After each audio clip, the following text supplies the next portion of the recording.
Welcome, everyone, to Paranormal Round Table. I'm your host, Josh Turner. Paranormal Round Table, PRT. A lot of people call it PRT. We have a show tonight we're going to do, but before we do that, we got to get this information out of the way. There's a lot of things that have happened, so we got to talk about it real quick. I know a lot of you, you're stubborn, you don't go and listen to the live streams or watch the live streams on Tuesday, and shame on you for that. That's your bad. You choose to just listen to me on Spotify or whatever.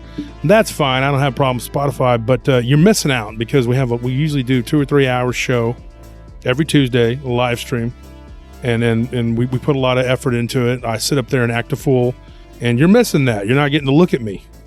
So shame on you. I'm just going to throw that out there. So anyway, they kind of deserve not to know like why there was like a 2-week hiatus.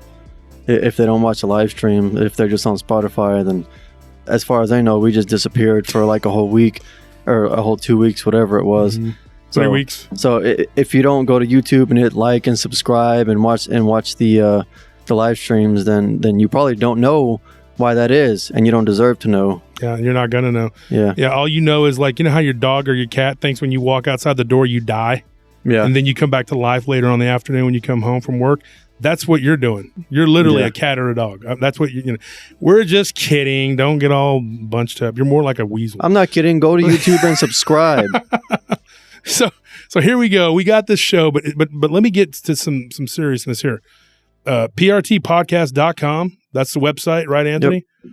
PRTpodcast.com. And then you have Josh Turner at PRTpodcast.com. You can send me your stories on email.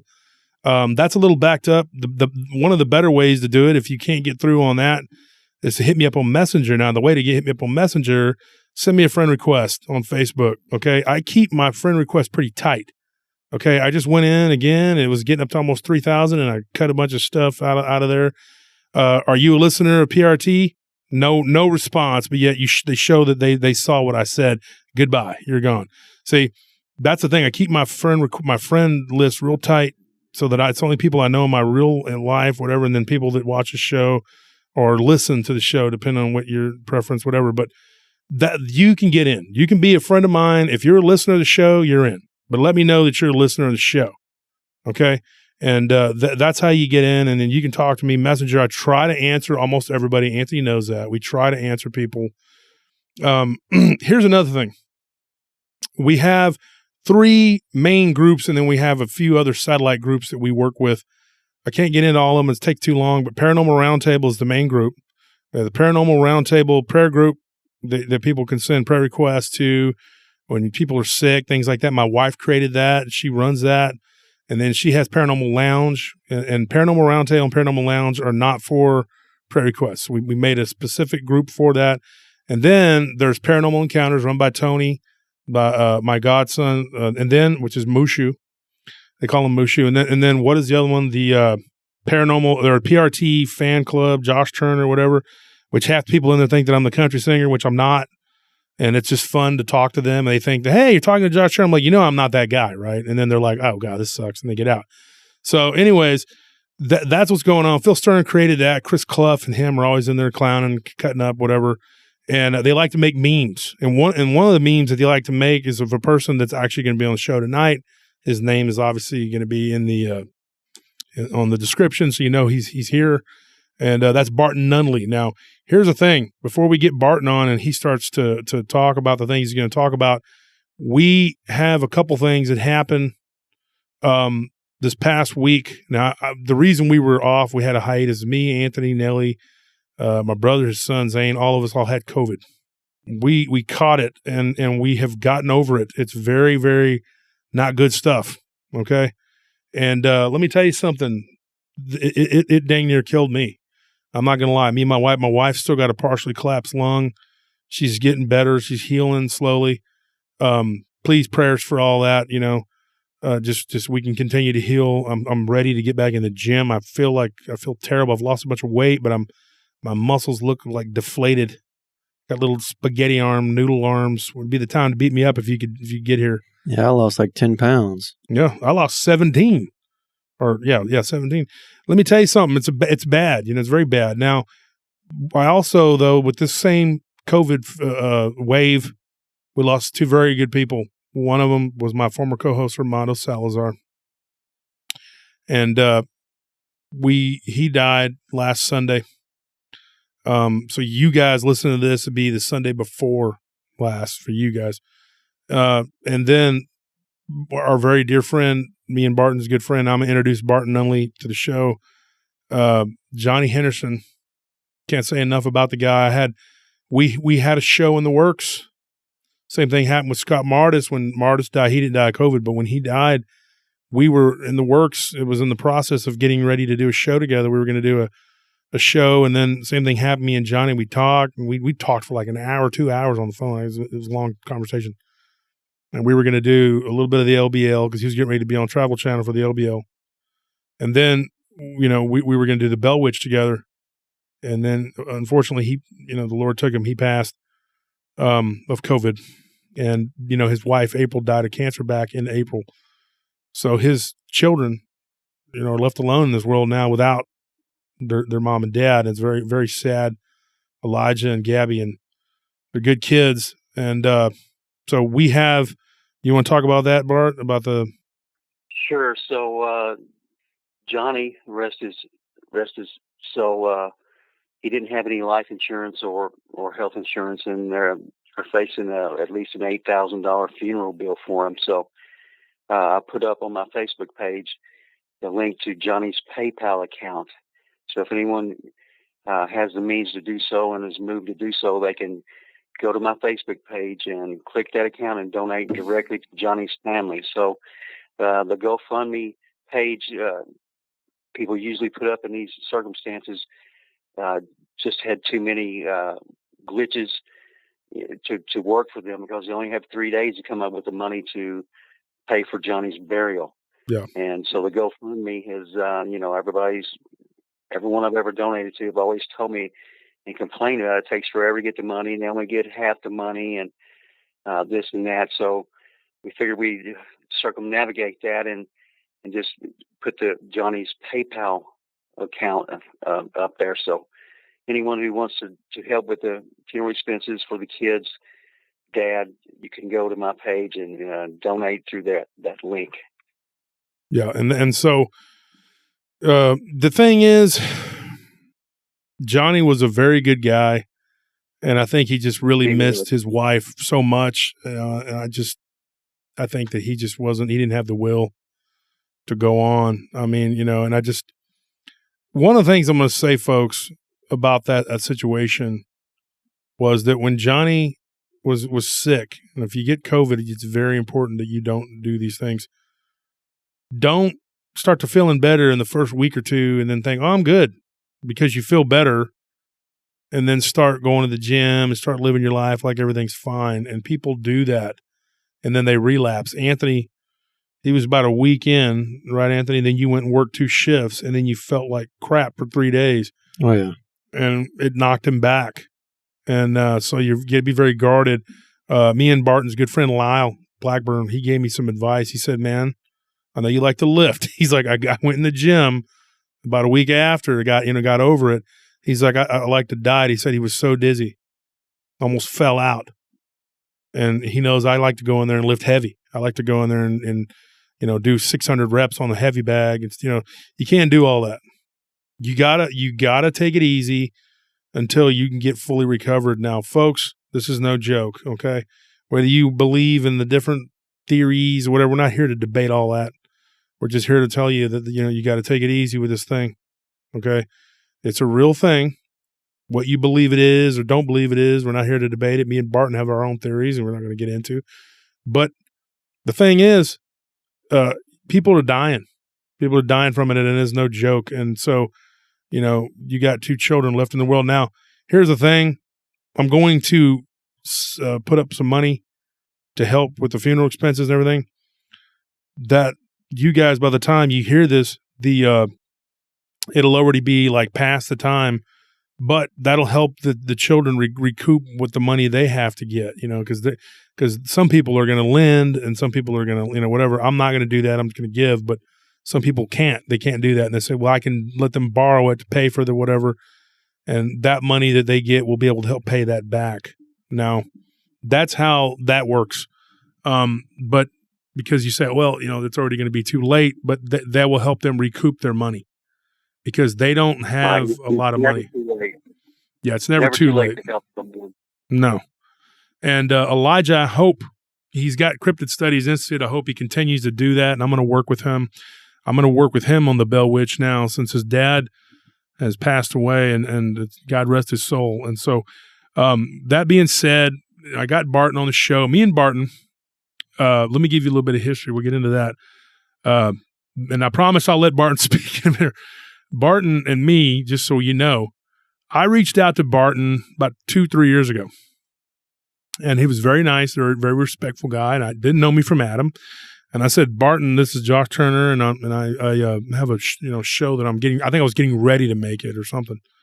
And I asked about his books, and I had an idea for the show, and I was like, I'm going to give away books, whatever, if I start doing this. And Barton said, I'm probably the only author in America who doesn't have one copy of his books.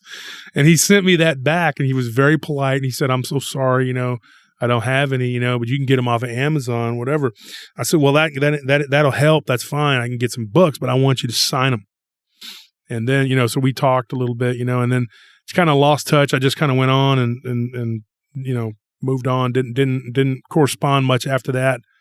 I don't remember if I just left it hanging or what, but we did a long series together on our live stream. Now, folks, this is why it's important to go listen to the live stream. And I don't remember exactly the dates of when it started, but we had a witness come forward from the LBL.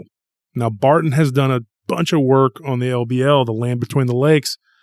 Of course, people know about the murders and all the things that went on out there. So this guy comes forward. He says he's got information about it. And then I had Jody Cook and the NADP come on there, and they gave their reasons why they didn't believe him. And then Johnny Henderson reached out to me and said, hey, I'd like to come on the show and say our part because, they were the ones that interviewed him first. He comes on. They talk. And then Jody came back on the show to kind of debate Roger. Well, it started getting out of hand a little bit. And Jody's a very boisterous person. And so Barton came on there and kind of helped me regulate. I had reached out to Barton and I said, your name's being bandied about, that this, that. Can you come on and help? And Barton's like, sure. And after that first initial episode, me and Barton started talking, and it was like we were old friends. It was like just one of the easiest people to talk to, and now I consider him, one of my close confidants in this circle. And that's a small circle. I don't have a lot of people like you, Linda, Godfrey, obviously, you and Linda. And then I talked to Nick Redfern. I talked to Nick Valente a lot, and I talked to Ken Gerhardt, Lyle Blackburn, and David Weatherly. Those are the main people that I talk to. I mean, like I'll actually shoot the breeze with, and I can call you guys up and talk to you, and y'all can call me up, and we can talk, and we'll share information and whatever. Now, here's the thing. Barton was out of this whole arena. The whole cryptid thing, the whole paranormal thing, whatever. Doing nothing for like what? No, about 3 years. And I just got so fed up with it. Josh, it's not, it was just every time I would log on to online, I would see a bunch of people lying and pretending to be things that they weren't. And it was, and I'd already said everything that I set out to say. And when I come online 15 years ago. And so I'd already said everything that I needed to say in my books. And I just lost all interest in it. And, and until Roger came along, and Roger's story was, it was totally unique in that he was the only one that I'd ever heard of in history of cryptozoology or the Fortean subjects that ever claimed to have witnessed a dogman kill another human being. And as the story went, at the end, the dogman was dead as well. So Roger's story gave me hope that, maybe I can still do something. I'd always thought these things were strictly supernatural creatures and mankind could not harm them in any way. But Roger's story gave me a little hope that might not be true, and that someone could actually make a difference and do something to keep these things from killing people. And so that's why I came back in it. And I've been back in it for a year now, and it's been something.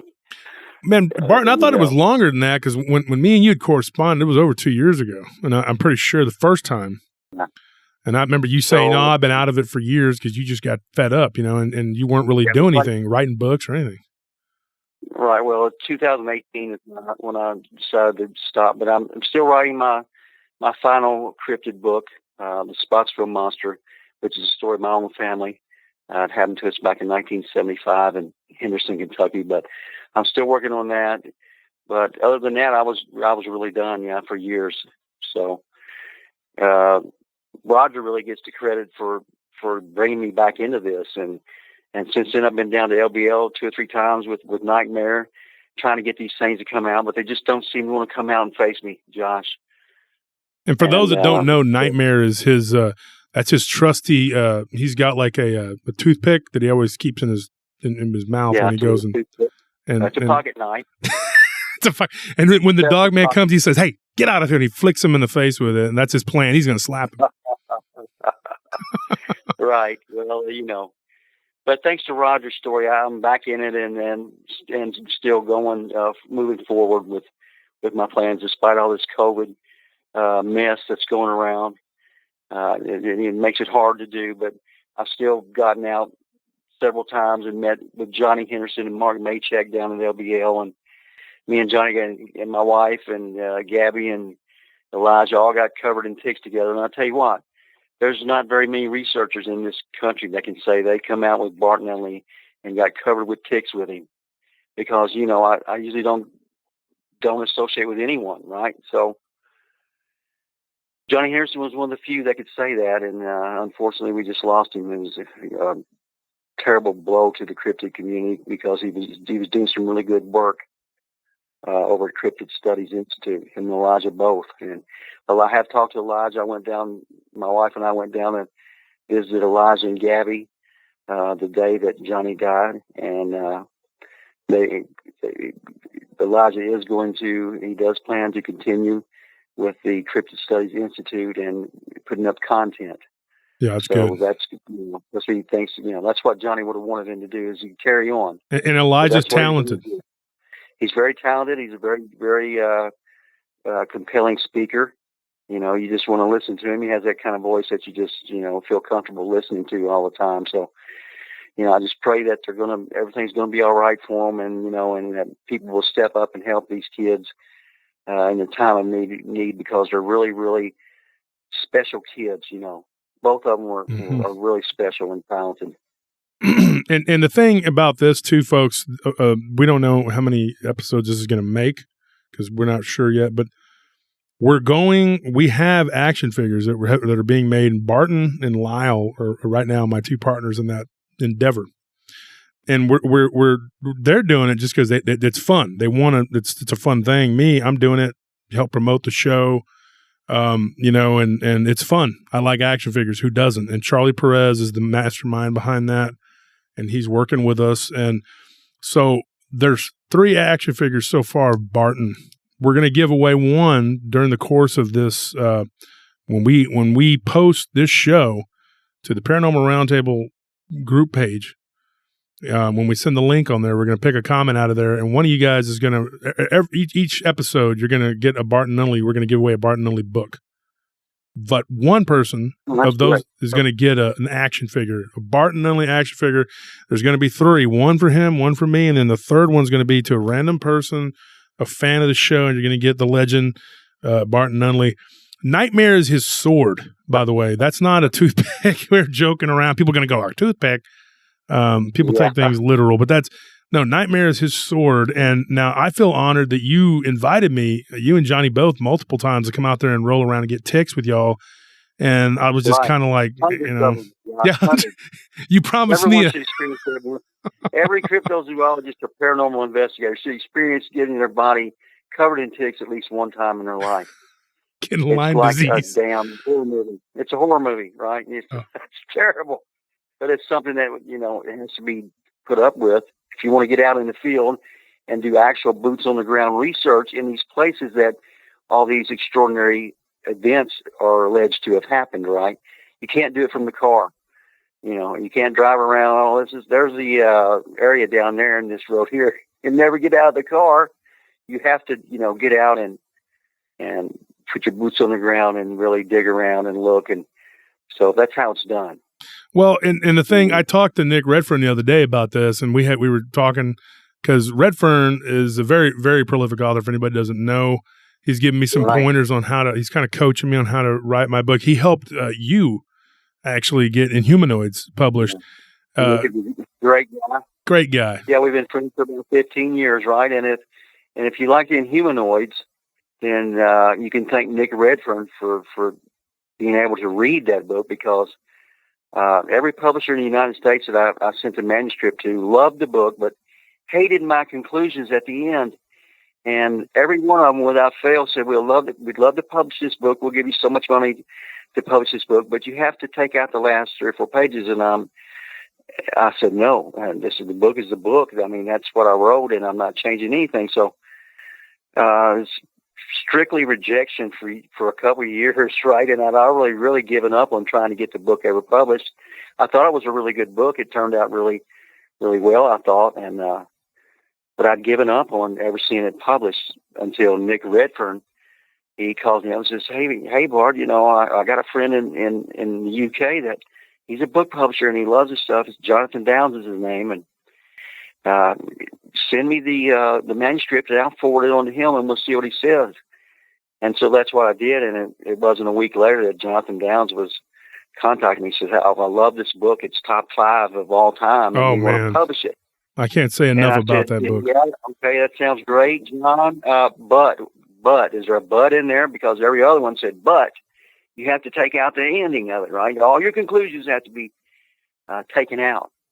But Jonathan Downs said there is no but. I said, I don't have to change anything or take out anything. No, we wanted every word just like it is, which just blew me away. And I was so happy. I said, all right, you got a deal. And the rest is really history. But you can thank Nick Redfern for that. And I know I've thanked him before years ago, but I want to thank him again right now. Thanks, Nick. I really appreciate it, buddy. Well, here's a funny story about that. Like, I was talking to Nick, and when I had mentioned, a while back, this was an old conversation we had, not recent, but I'd said something about that book being my favorite all-time book, and he was like, oh, yeah, Barton's a great author. He didn't even, take credit. He didn't even go yeah, I helped him do that. Nothing. Well, he's a humble guy. He's a humble guy. I would have been like, yeah, I did it. And, talking on the phone, I love to talk. I love the British accents. I love everything from the mother country, right? And it was so fun talking to him on the phone. And he's just a great guy all the way around. And I never got to meet him yet, but hopefully one of these days, not face to face, But the thing is, he's funny because he had, when his action figure, he said, he sent me a message. It's the only time I've ever kind of seen him complain at all. He didn't, and I wouldn't even call it a complaint. It was just like, he goes, I'm a lot taller than than Ken and Lyle. I said, yeah, I'm sorry. We'll get that corrected. It's an action figure. You can't really, it's not perfect. It's just it's going to make you look way more bigger and buff than you are, and that's just how it goes. Oh, we all look like Marvel superheroes, which, that's great. I love it. Well, you're a big comic book guy, though. That's. You got a bazillion comic books, yeah. You're like me with the sports card. I got sports cards, but I collect. I collect graphic novels, but I don't collect comic books themselves anymore. But I have a lot of the cards, the Marvel trading cards and DC trading. I have tons of those. They're everywhere. Wow. Yeah, but I started reading comics when I was 4 years old. I actually started reading before I ever went into school, and it was thanks to comics that I give comics credit for. Teaching me the morals and the moral values that my parents didn't teach me, which they did. Especially my father, he taught me all about honor and how to live for other people and not put yourself first. But the comic books really gave me my vocabulary and my creativity, and then after reading them, I wanted to draw them. And I'd started copying panels from Spider-Man or Conan, the Barbarian. And before you know it, a few years went by and I kept at it and I was becoming a really good artist. And so that's what I was known for back in school, was being an artist. But I always dreamed of being a comic book artist, but life didn't agree with that plan. And so I ended up something completely different. Well, what about your, in your Mysterious Kentucky book and your Inhumanoids, did you draw those pictures? Yes. Yeah. I illustrated Mysterious Kentucky. Myself, right. Yeah. And I'd go to the witnesses, and I would sit down with the witnesses in person in their living rooms and sketch these creatures that they saw. And just like a police sketch artist, I think David Paulides said years ago that he's the first one to ever sit down and employ the police sketch artist technique to cryptid witnesses. No, Dave, I'm sorry, you're not. I was doing that 15 years ago.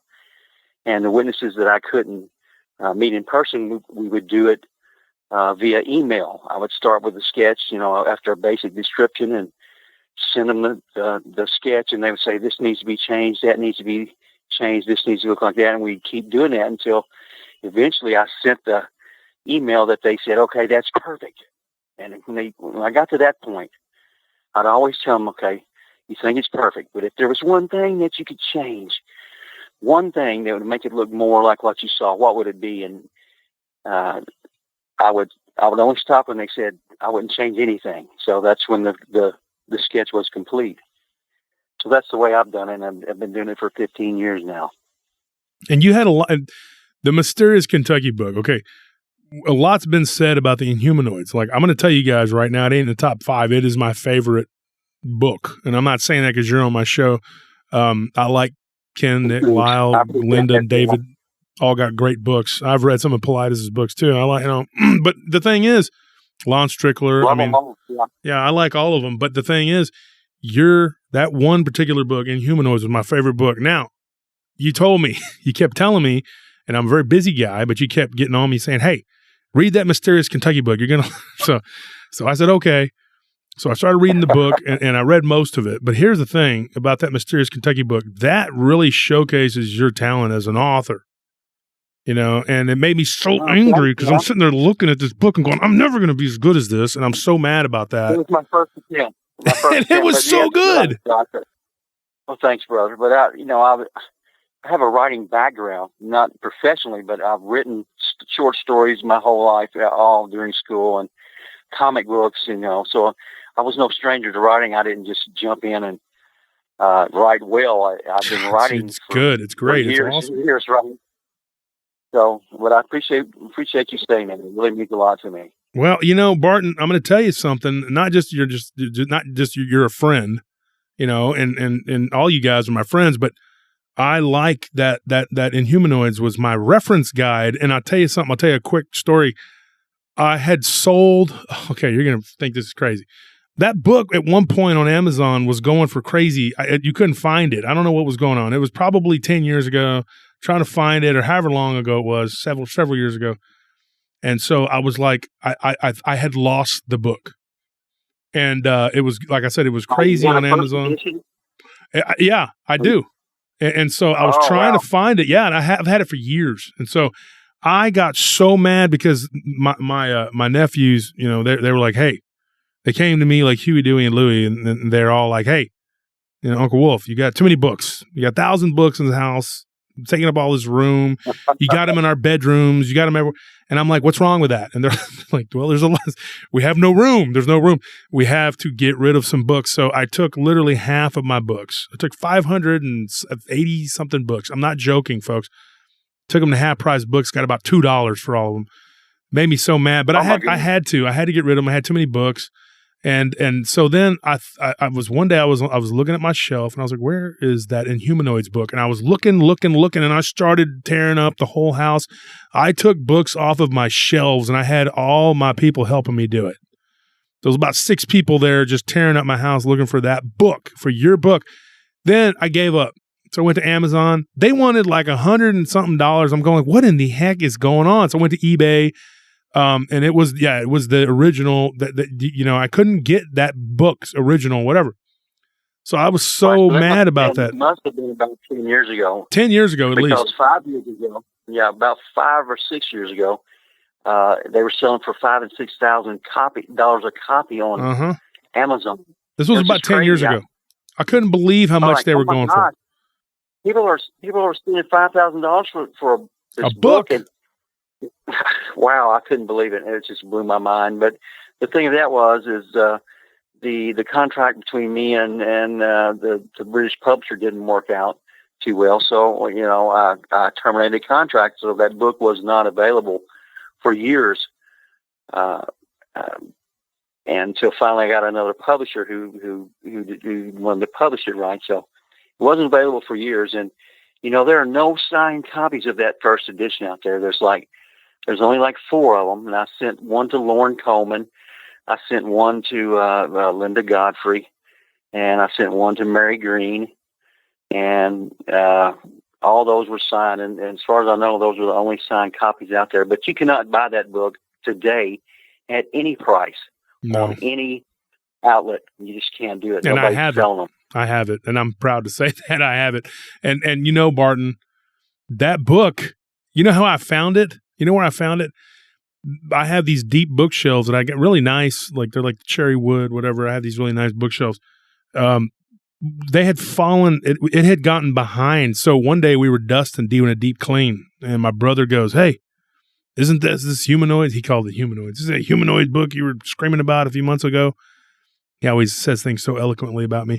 And I said, "Yes, it is. That's absolutely that." He goes, "Here you go, you big baby. It's your book." And I was like, "Dude, you don't understand." I was like, "This book, I didn't even try to talk to him about it." I said, "You don't get it. It's just a very special book." So I put it up on my shelf, and I had it with my other books from Nick and Lyle and Ken and Linda, and I had them all up there, And none of them were autographed at that time, And of course, I was nobody. I was just doing shows on with Dogman encounters, whatever. I wasn't, and didn't know for sure if I was going to do a show. And I had all these crazy ideas, and I'm thinking, well, I'm going to do this. And Armando, God rest his soul, buddy that just passed away right before Johnny, he kept on me. He kept on me saying, we got to do a show together. We got to do a show together. He goes, you would be great to do a podcast. You have all this information. Armando had seen my logs, my the stories that I'd gotten. He had seen them. He'd looked through my notebooks, which I didn't let too many people do, my journals. And he says, "Dude, you have all these people, these witnesses. You talk to all these people." Armando started, talking to people and getting stories. And we started, he goes, "I got some stories ready to go." And as soon as we hit the ground running, And so I interviewed some people that he brought in, and then just one thing led to another. And I had kind of put you on the back burner, but in the back of my mind, I kept thinking, I have got to get this guy on my show. And it was just kind of like how you ended up coming on the live stream was just kind of like it just fell into place because, there was all that stuff with Jody and Roger and Johnny. And then your name kept being bandied about. So you answered right away. Like I just messaged you and I said, "This is Josh Turner." And you said, "Yeah," because you've been following what was going on, And so you sent me your phone number and we talked. Right. And it was like a whirlwind. And I said, "Okay, can you come on the show tonight?" And you said, "Yeah." And then that was it. And then afterwards we started talking and it was just like, man, we just became fast friends. And then we had so many darn things in common. Yeah. We got so many things in common, dude. Brothers. I mean, could be brothers or separated at birth or something. Oh, it's crazy. It's crazy. A lot of people call your live stream, that one you're talking about with Roger and Jody and me, a lot of people are calling that the greatest podcast in paranormal history. Oh, yeah. Josh. I've heard that said. Yeah, we were talking about that the other day with Lyle, and we were giving him the origin of that, explaining it to him. What's crazy though, and I got a buddy he's a really wealthy guy, but he's a very, very nice, humble dude. He's got his own plane, but he's such a down to earth, nice guy, and he's so into cryptids, and he's written a book about it. And I'm gonna get him on the show too. But folks, I'm sorry, I got pulled away because of COVID. But I was talking to Nick. And this is what I was going to tell you. I was talking to Nick, and I was going to have you and Nick and Ken and Lyle and maybe David, if David was willing to, and put you guys go to different places. Like the Honey Island Swamp down there with Dana Holyfield, and go up to the LBL. But my job was going to be very specific. I wasn't going to go to Bray Road and all that, where you guys are going to go out there with meat strapped to y'all's bodies and all that stuff. That's the plan. And I'm going to just sit back in the hotel and remote view it. Right. That's a good plan on your part. Yeah, it is.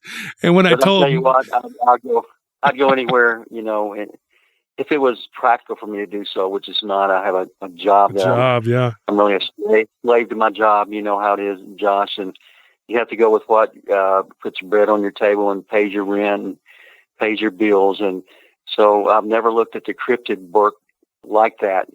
It's always been a passion for me, right? And of course, everyone loves to make money, but for me, it's not about that. I donate all my money to charity that I make off the book. So I don't make a dime.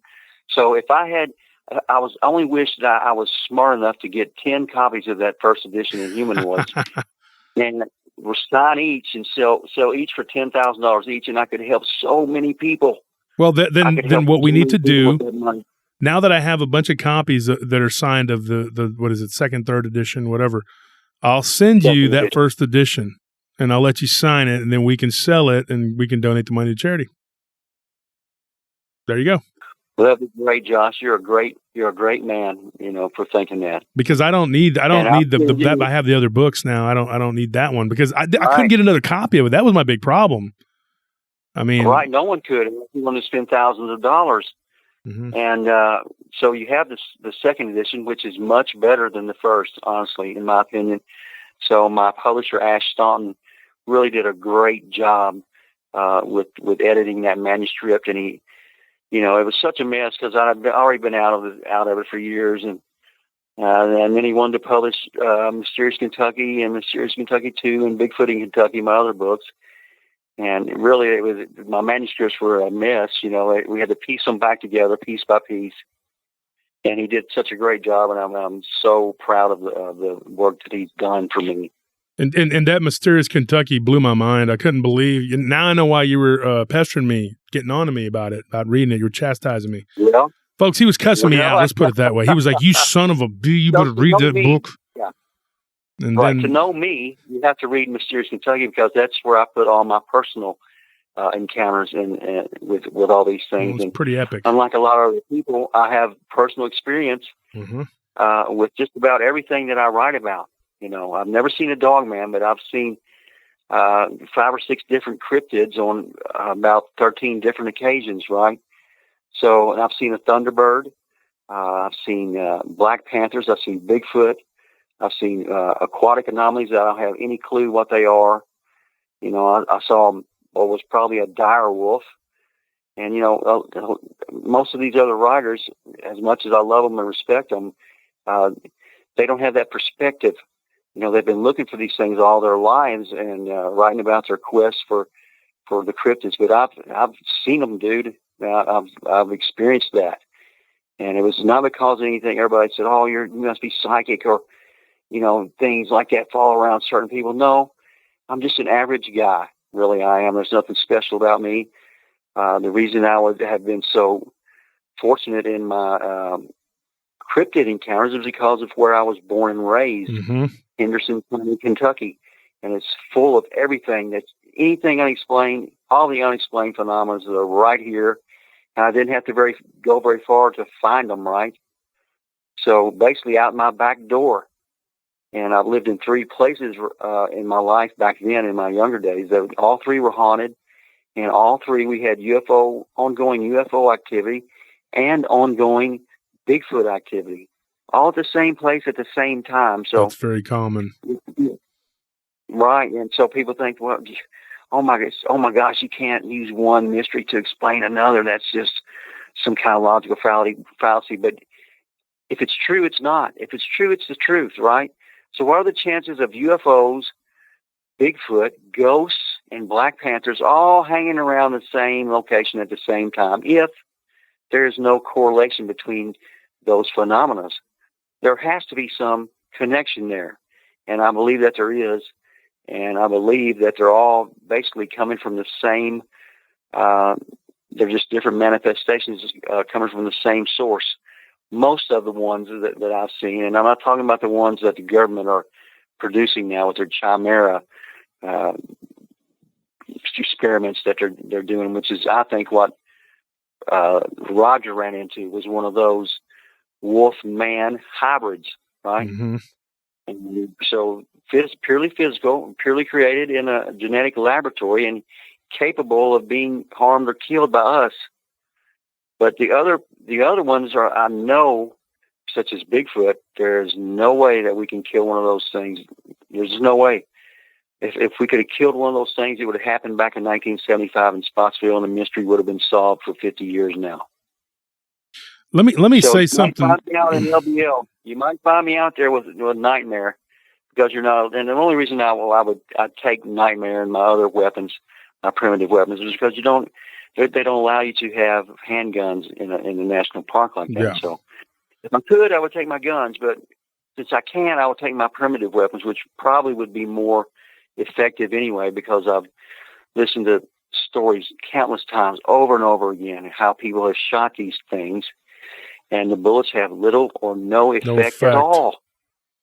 So I'm thinking you have to probably cut one of them's head off to really, make any headway in that line. So I've got just the things to do, and I just got a brand new sword. I haven't introduced it to the people yet, but it's called Midnight, and it's really something. It's so deadly. Barton, I want to say something about that, about Kentucky, about what you said about having seen these different anomalies. Now, some people will poo-poo that and think, "Oh, this guy's, But let me tell y'all something. I personally have seen a lot of weird things too. Not a lot of cryptids, but you're talking about, first of all, a guy in Barton who's been out in the woods his whole life. I mean, he's always out there, and so he's deep out in the woods of Kentucky. I don't think people really grasp what Kentucky is as a state. I get weird stories out of Kentucky, and I'm going to be doing one about these crystal caves or whatever. I don't know if you know about that. We can get into that, but there is a lot of weird stuff there because the cave system, Kentucky is built on top of caves. It's hollow underneath there. I'm telling you. On top of the largest known cave system Mammoth in caves. the entire world. Mm-hmm. And each year they discover 10 to 15 more miles. I think right now it's up to like 400 and some odd miles of underground tunnels and passageways. And, Josh, there's no telling what lives down there. Oh, my gosh. It's also rumored to be one of the 8 world entrances to the underground city of Agartha. I know you've heard of that. Mm-hmm. And there's a lot of Bigfoot activity around those caves. And, I sometimes like to theorize that maybe these Bigfoot creatures come out from the caves. And if you look at a map that people have spread around the social media of the United States with the highest amount of sightings, you'll see that Kentucky and really the entire Ohio Valley is completely covered and saturated. And you can't even see the states, right? So I always thought maybe these things are coming out from underground and going from Kentucky and just spreading out across the country like spokes in a wheel and just saturating the country. But, this could be their point of origin for all we know. Yeah, and that's why so many people – I'm sorry, Barton, but that's why so many people see things in Kentucky. I don't think people realize what they're dealing with there. I mean, that is a reason for me, like why there's so much activity of all these different types of cryptids. I'm a big inner earth guy, and I believe that there's a whole world in the inner earth, and a lot of people will probably think I'm crazy, but you know what? I have just seen too much, read too much, and I've learned too much about these, and I believe that that's what's going on. I believe that there's a lot of activity because these species of entities, creatures, whatever, they come from under the earth. I think the physical ones. I think a lot of those other ones, though, they're metaphysical, and I think that they can change, and be physical, but also be spiritual, if that makes any sense. But I think that a lot of these physical specimens come from within the earth, and I've thought that for a long time, and I think that there's no surprise somebody who's lived their whole life outside, in Kentucky, that you're going to see something. I mean, a lot of people spend their whole lives just going to work, doing whatever they do. They didn't grow up in the woods like you did. Like the first 15 years of my life, I spent out in the woods, and I saw weird stuff, heard weird things, but not to the extent that you did, but like, you were in Kentucky. And I think that this book, if you read his book, Mysterious Kentucky, and we're not trying to plug his book and be like, because Barton doesn't make nothing off of that. But if you want to get to the meat and potatoes of what Barton and me are talking about, go read Mysterious Kentucky, because that book, you're right. It opened my eyes to a lot of things. It talks about a lot of different things. I wanted to ask you a question about that book. Now, the beginning of it was really interesting. The prehistory, like the petroglyphs, right. You want to get into some of that prehistory that you talking about? Well, you have to realize also, I like to make a point that Kentucky has been cursed from the very beginning. All the Native Americans knew that. And the word Kaintuck actually means land of tomorrow. But the nickname that the Native Americans gave this place is the Dark and Bloody Ground. And when they purchased this area from the Indians, the Indians warned them that, okay, well, you can have it, but you're not going to be able to settle here because it's a dark and bloody ground and it's filled with spirits. And so, of course, the white settlers didn't listen to all that, and the crazy myths of the savages, they think, and the superstitions of the savages. But honestly, the Indians knew a lot more about this place than we still do. So, I mean, they found the Kentucky is really saturated with what they call the mound builders' work.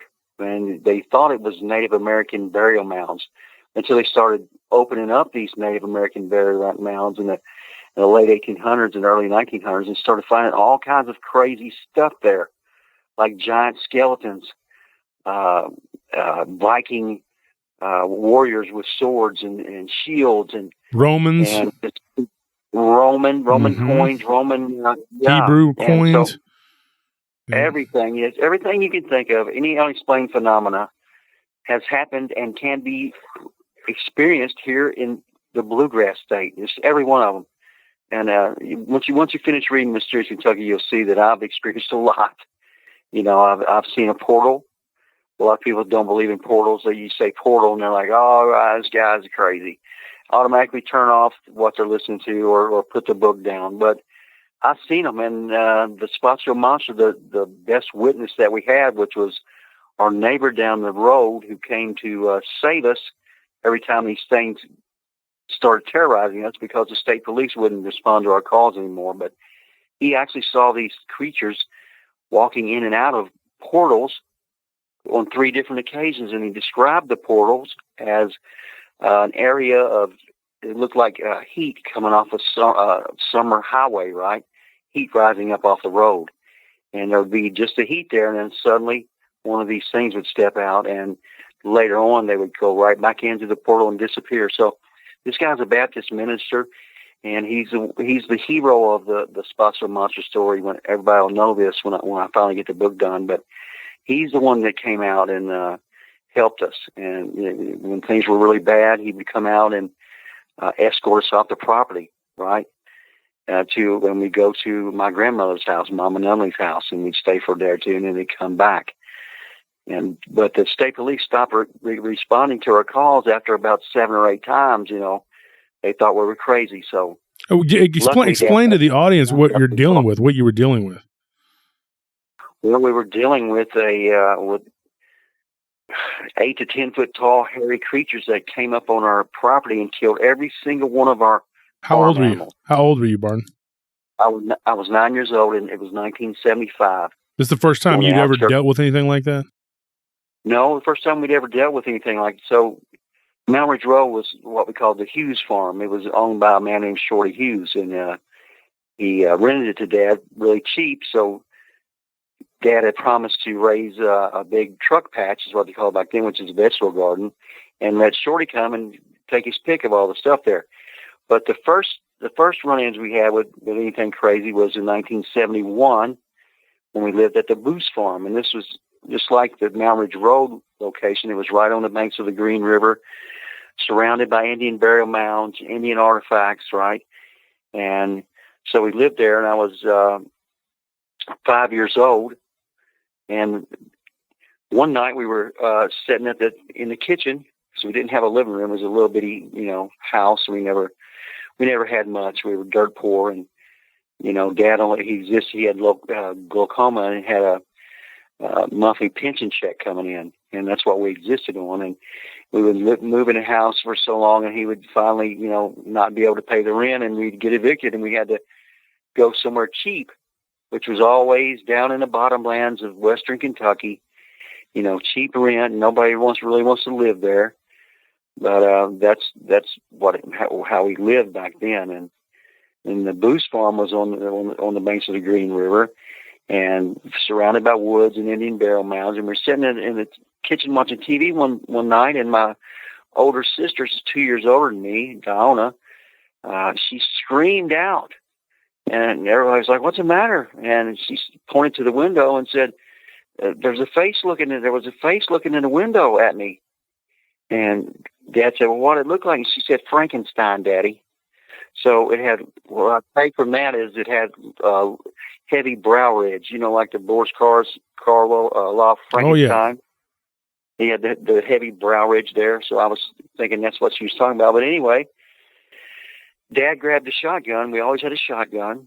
And Mom accompanied him outside immediately. And they saw this tall, brown figure running down the road going into some of the back fields, lower fields. And Dad shot a couple times at it with a 12 gauge. And we didn't think much more about it. But a couple weeks later, my mom, we're all asleep, and it's a school night. And, I'm 5, and I got little brothers and sisters everywhere. But my mom and my older sister, Diona, had stayed up. And we're looking through a Sears Roebuck catalog, and it was getting toward Christmas. They were picking out Christmas presents for my sister.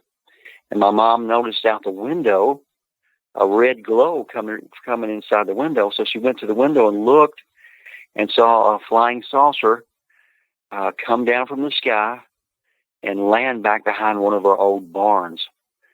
And she just freaked out. Mom was the kind of woman that in an emergency, she just panics. But she started screaming and running through the house, ran to Dad and said, "Daddy, Teddy, we got to get up. We got to get the kids out of here. There's a spaceship landing behind the barn."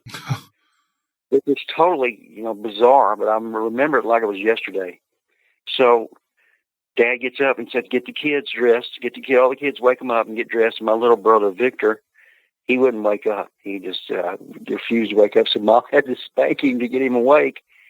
And so she finally got us all awake and dressed. And Dad had told her, "Don't turn any lights on when you're doing this," which, kind of sounded strange, but I knew why later. So she finally got us all dressed, and we're sitting there at the kitchen table. And Dad said, "We'll sit right here and be quiet. Don't turn any lights on." And about this time every night, the river barge comes down the river, blowing his horn and sweeping the floodlights all through the trees, right? And so he said, when that happens, we'll make a break for the car, because he thought whoever was in that flying saucer was coming up to the house, and our dogs wouldn't even bark. Vicious dogs would not even bark. So we sat at the table quietly in the dark about midnight for 5 or 6 minutes, and finally that horn blew. Wah! And Dad said, "Come on, let's go." And then the lights started sweeping through the trees, right? The spotlights on the barge. And we ran to the car and fled the scene rather hastily, and we moved out the next day. And so when they come back to move out, they said the roof of that metal barn, it was a wooden barn with a metal roof, but it had turned completely rusty, just like overnight. So that was our first run-in with stuff like that. So after that, Mom was so scared we moved to the city, the town of Henderson, for I think it was 4 years. And we got so sick of that. We were country people, where a country person is really not happy in the city, Josh. Yeah. It's just, a totally different lifestyle. And we were trying to get back to the country, and Dad had got in trouble with the rent again. So, yeah, his brother put him in touch with Shorty Hughes, who said he would give him, we could rent the house for like $80 a month, or if he would let him come pick vegetables, and it was perfect. So we drive out there, and it's a perfect house. It's secluded, way back in the woods, right on the banks of the Green River again, and by that time, Mom and Dad had already forgotten about basically the stuff of the Boost farm. Well, they hadn't forgotten about it, but, they were sick of the city living, so we were all ready to go back to the country. We got there, and there was a guy living there named Buzzy White, and he started telling my mom and Dad about the place, and, we're going to move in, and they're moving to Owensboro and this and that. And when Dad walked in the house, and Mom, they noticed the back screen door. That's when we went inside the house through the back screen door. They noticed that it had 15 or 20 bullet holes in the door. Wow. And so Dad finally, he's drinking coffee and smoking cigarettes, and talking and shooting the breeze with this old fella. He's older than Dad. My dad was like 55 back then. And he finally just come right out and asked Buzzy, "Hey, what's all with all the bullet holes in the back screen door?" So Buzzy kind of looked really concerned, right? And he told his daughter, he said, "Sarah, I want you to take Rose and Red's kids outside and play in the snow, maybe build a snowman or something for a minute." And so that's what she did, and took us out. And while we was outside, he told my dad and mom that the summer previously he'd been sitting at the kitchen table with the back door open, and he had his rifle sitting right next to the back door, as country folks often do, but it's usually a shotgun. In this case, Buzzy had a rifle. And he said he was sitting there, and his wife and daughters were in town getting groceries or something, and the hair on the back of his neck stood up, and he just knew that he was being watched, so he turned around, and there, standing not 10 feet away from the back door, was this big hairy feller. And he knew immediately that something was off, so he just grabbed his rifle and empties it into right through the door into this creature. And after he shoots it a bunch of times, the creature just walks off casually. And so he walks out. He finally gets up enough courage to walk out and look for signs of that creature. There's no blood. There's no footprints or nothing. So he warned my dad and mom about that. And he also told them that it didn't seem to want to hurt me or anything like that, even though I shot it. I know I hit it, but it just walked off, and we hadn't seen it since.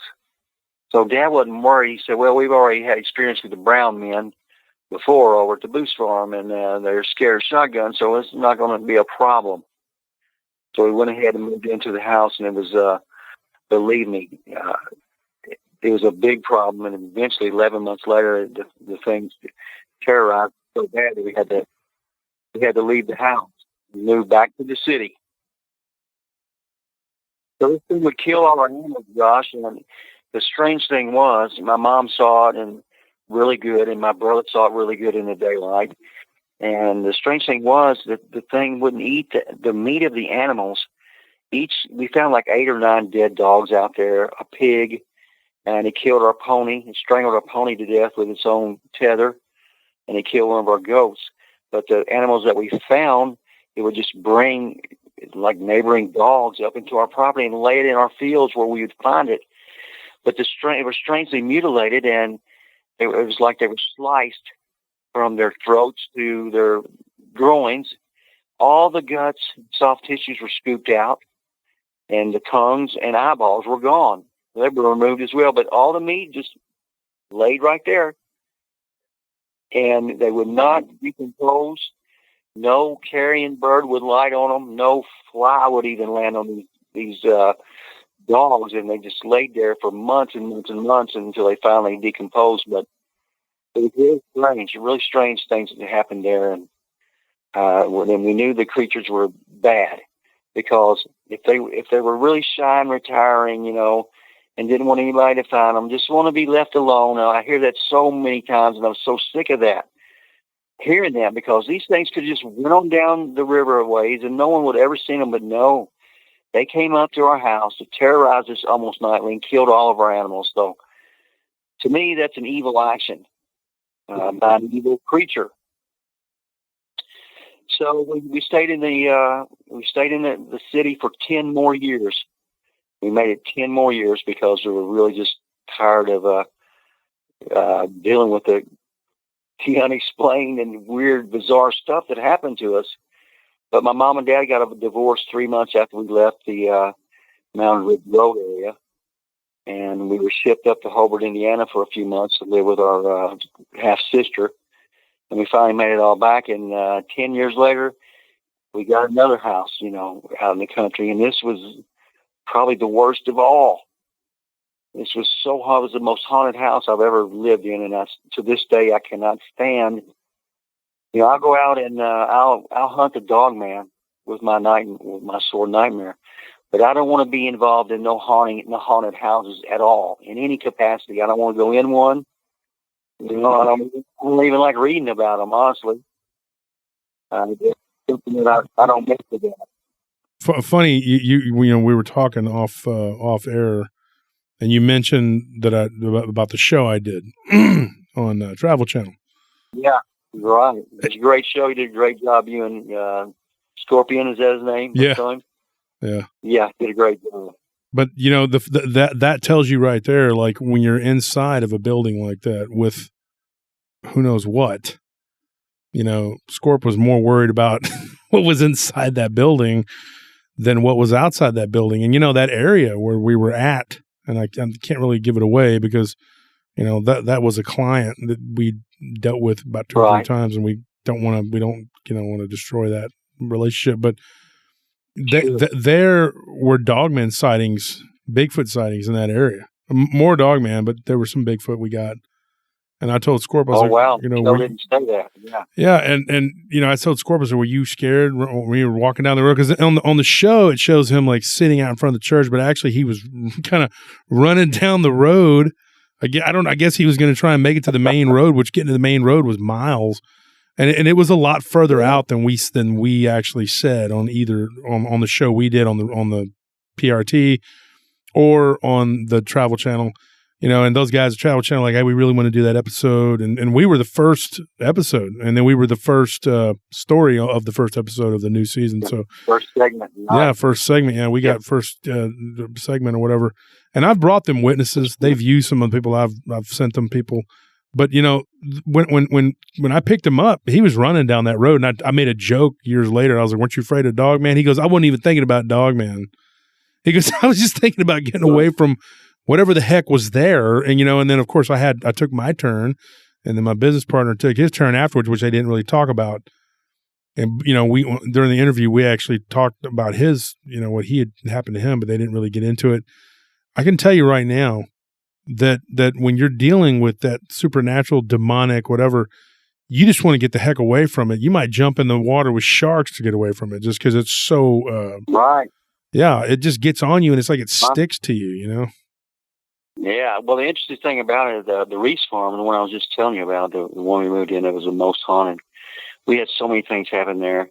One night we was all in bed asleep, and it was about midnight, and suddenly the whole house shook, and we heard what sounded like a big explosion. It just shook the whole house, and I immediately thought that a car or truck had ran off the road up into our driveway and hit the house. So I jumped up and ran downstairs, and my dad was down there, and he said, "Don't you turn on the lights, son." I'm like, "Okay." And I grabbed the shotgun. He said, "Look out the windows and see if you can see anything. The dogs aren't barking." I'm like, "Oh, I'm going to see. Here we go again." So I looked out the window. I didn't see anything, Josh, and no lights of a car sticking out of our garage or anything like that, and no sounds, no dog barking. So it was just really bizarre. So Dad said, "We're going to wait till in the morning. Don't go out. In the morning, we'll go out and see what we can see." And in the morning, we went out, and our garage door had been ripped off its metal track. The rollers were everywhere, and the garage door from the right corner had been pushed into our garage and was on the garage floor. And it took me and my brother 2 or 3 weeks with ball-peen hammers to hammer out those metal tracks that the rollers went in and fix that garage door. And so it was just so many weird things happening out there. They saw actual apparitions. And, you know, it was so, every time we moved back to the country from the city, it was 3 times in my youth, strange things happened. So that's how I have so many experiences. People were seeing Bigfoot right outside the door. My oldest daughter and her mother and my sister were out hanging clothes or getting clothes off the line. It was dusk one night, and one of these creatures walked up from across the road. And it had yellow, green, glowing eyes. It was about 8 or 9 foot tall and started approaching the girls. And so my girlfriend at the time and my sister just ran away and then left my 4-year-old daughter standing at the clothesline. And when they got to the door, my sister said, "Oh my gosh, we've left Tina Marie." So she runs back out and grabs Tina. But this thing was coming up right on them, you know. How many kids were there? 7 kids? 7 of y'all? So in my family, there were 6 kids, yeah. 6 kids. 6 of us. And you were in the middle somewhere, right? Well, I was in the third of 6 children, right in the middle. Yeah. So I was kind of invisible, really, back then. I don't know if you know anything about being a middle child, but it's almost like you're invisible sometimes. You know, I was you have the older youngest, kids, but I still experienced being invisible. I can tell you that. Right. Well, you got a lot of attention being the youngest, probably. But when you're a middle child, no, I didn't actually. you don't really get. I was a latchkey kid, but my parents were workaholics. Oh, yeah, my parents never. I rode my bike to football practice. I did pretty much everything myself. Didn't have much. Right. Well, my dad was able to stay home with us because he had glaucoma. You know, he's disabled, and so I was able to spend a lot of time with my dad. And the events that happened in Spostfield, I was able to talk to him just about it every day.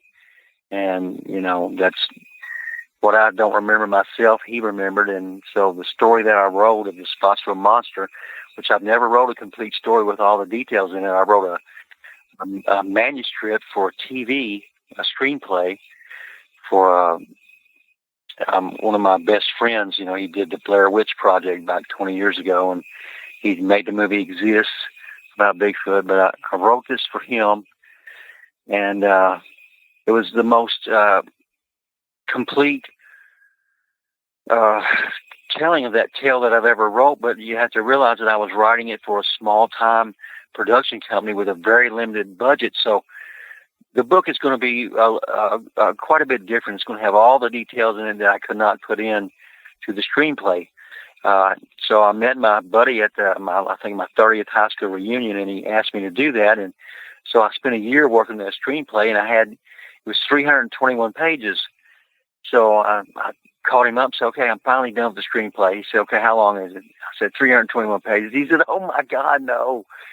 He said, "What you don't realize is 1 page of script equals 1 minute of movie.